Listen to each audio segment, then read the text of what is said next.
เนี่ยกับเนียงอย่างหนึ่งอันยันทานอยากเว้านำเนาะอันตัวย่ำคนล่มคนตายเนี่ยโอ้ยอันนี้ก็หนึ่งละเนาะบ้านเฮาเนี่ยเกือบว่าทุกบ้าน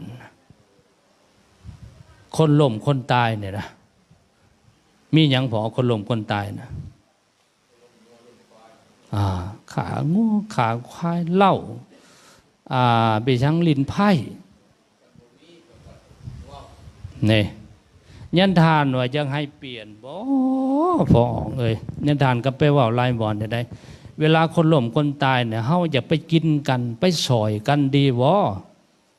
อันผู้เขาเสียพ่อเสียแม่เสียผัวเสียเมียเสียพี่เสียน้องเขากับเสาใจพ่อแห้งแล้วฮะนะแล้วเฮาจะหาวิธีไปได้ว่าไปสอยเขาไปไปทั้งสงเคราะห์เขาเวลานั้นเขาลำบากพ่อแห้งอยู่แล้วมดบ้านเฮานี่ไปสอยบ่แม่นไปกินไหนบ่แม่นจะไปล้มโง่ตัวควายแล้วกันบ่เห็นขางัวขาควายแล้วบ่อยากไปอันนี้แหละญาติทานจะไว้จะให้เปลี่ยนปรับปรุงแก้ไขญาติทานไปเว้าหลายบ่อนไปเทศน์เนี่ยก็เว้าเรื่องอันนี้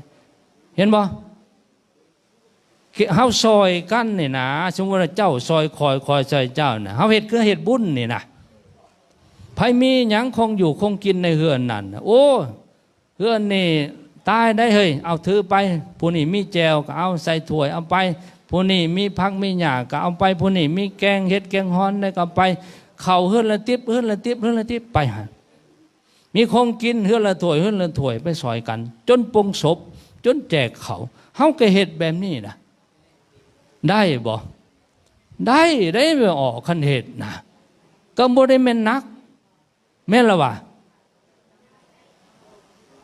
อันนี้ละญาติทานไปเห็นโอ้ขันคนล่มคนตายแล้วเนี่ยในขันบกขาน้ำโง่โตควายบกขาสัตว์เนี่ยไปเห็นแล้วไปยืนเบิ่งแล้วบ่มีเนี่ยอยู่ได้กินแหละบ่อยากอยู่แหละ